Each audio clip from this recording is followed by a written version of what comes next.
Hey guys, we're back at it. It's the thing that pisses you off about new hires. Zoltan, go ahead. So we talked about, the veterans, people that come with professional deformation because they've been waiting for, with all respect to the people in the industry, have been waiting for X amounts of years. They come in and they know how every single restaurant works. Sorry, every single restaurant has a special team. There is standards. You can go to chains. If for the people looking for jobs in the restaurant industry and that are not willing to help a fellow business owner or somebody with a dream to be there and try to find out what their vision is. And I know lots of waiters have a bad rep nowadays, because they say, oh, they only work for tips or whatnot. Videos will be made about the tip structure that can work best for your family style restaurant. But you know what? If for the waiters or people that want to work in that industry, if you're not willing to learn, get better, get sharper, and if you're just there just for the money, 8 and 5 and move on, go to a chain. Work for a chain. There is lots of them out there. But if you're planning to sharpen some business skills or whatnot, a family-style restaurant may not be. It's going to be harder because lots of systems. Nothing is really perfect. Those people probably don't have the money in order to have the best POS system in the world or have 75 waiters waiting. But this is going to teach you. Going to teach you the best. So sorry, I took a little tangent there. No worries. So things we hate about new hires. It's not even that their Not actions. hate. Let's not use the word. This we dislike. It's not even the. Thing that makes us want to So to shut down the restaurant. So this isn't even like honestly a action or a lack of action on their part. It's more for me the unpredictability or Yes. the lack of knowledge about those new hires. Yes. How they operate. Yes. How much can I rely on them? How much time are they going to ask off during the summer or the Christmas time or Yes. whatever? How much can we rely on these people? How good are they going to be, or am I just wasting my time training this person? If I can answer that because I thought about that, and the truth of the matter is that all these questions are very fair, but there is no way to know the answers to that. It's I mean, true. even if somebody comes to the door with the intent to spend 1 or 2 years or 6 months or whatever it is, chances are there is circumstance that may occur where they're going to need to leave in 48 hours. And so in that regards, literally something, because that was something that was really killing me for the first 5 years of operation, exactly that, and the way I found out about it is, what, there is so much you can control. You cannot know exactly everybody's circumstances. You're offering a pretty amazing platform for people to make a living and hopefully go out there with some better skills. Some people may be there for 2 days, some people may be there for 7. So I don't know. And seriously, I really don't care. I just hope that they're gonna have the courtesy to communicate clearly whenever they want to leave or they want to stay, and I will try to do my best job at it. And I want to commend you on this, Zoltan, in front of all the viewers out there. I think right now we have 5 billion views.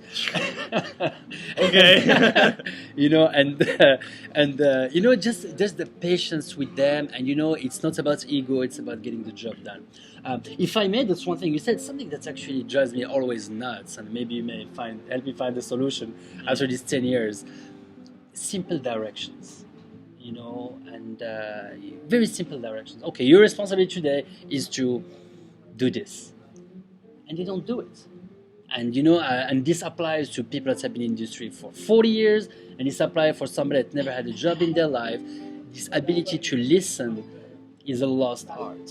Everybody wants to give their 5 cents, and everybody wants to express themselves, but my mom told me once, we learn how to talk for the first 2 years and you spend the rest of your life learning how to shut up, and I think this is a big thing, and I've not been able yet to find a way to enforce or train people on doing that. Here's my theory about it.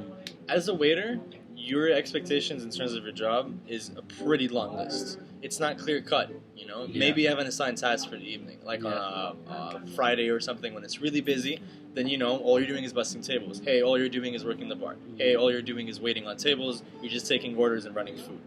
Easy as that. But if it's a slow day, that's usually, I would say, is when you have these problems, right? Yeah. It's a slow day. You're trying to get somebody to say clean the mirrors, or Yes. you're getting somebody to say, scrub out the toilets. I don't know, Yes, something of the yes, sort, yes. And these are obviously I jobs try that not to have my front of the house crew scrub the toilets. I mean, we have some example for that. For But the whatever sake the of example, for maybe. the Yes, sake of yes, example, yes. maybe it's a little bit of a hyperbole, but I don't mind. I example. mean, I still scrub the toilet sometimes when you guys piss me off. Okay, I guess it's therapeutic, right? Anyway, I feel as though, and I'm speaking on personal experience here, something that I had to kind of motivate myself is, I'm waiting tables because of the tip incentive. Yes. Because, I'm making more money here than if I was working a retail job. Correct. And obviously, for that, I don't want to be doing something that does not help me achieve that goal. Yes. And most people are pretty narrow. I don't want to say narrow-minded, but linear vision. And they have a goal out. They're focused on the goal, and any other way that they might help them achieve that goal, they don't really consider it. I agree with you 100%. But here is the thing: you have a small business owner out there, and labor and fixed costs is like pretty much the main killer. This is lots of us fail in the restaurant business, guys.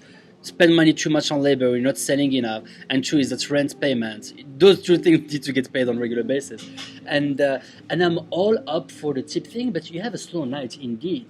And you have 3 people, you have a couple of options. Option number 1 is send people home, and then when you keep on sending them home, guess what? You lose them because they're not getting enough hours. Or option number 2, have them be productive. So, guys, there is a luck factor in this, but there is also a science. We will do a couple of videos about how to hire and train and keep good employees. I don't know to which extent my formula works, but it has worked out for me so far. And but the main thing is to go with the gut feeling and spend some time, I think, at the beginning. We said that in a different video. When they come in, we need to have somebody who trusts can train them. If it's somebody who just want to have fun and a good time, they are not going to tell you what's wrong with them.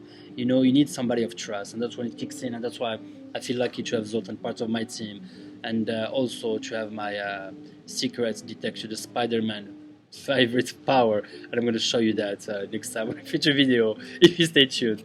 So that's for that. Hey, 7 minutes of this video. Let's do another one. And remember, the secret ingredients, guys, is love. Love. It's love.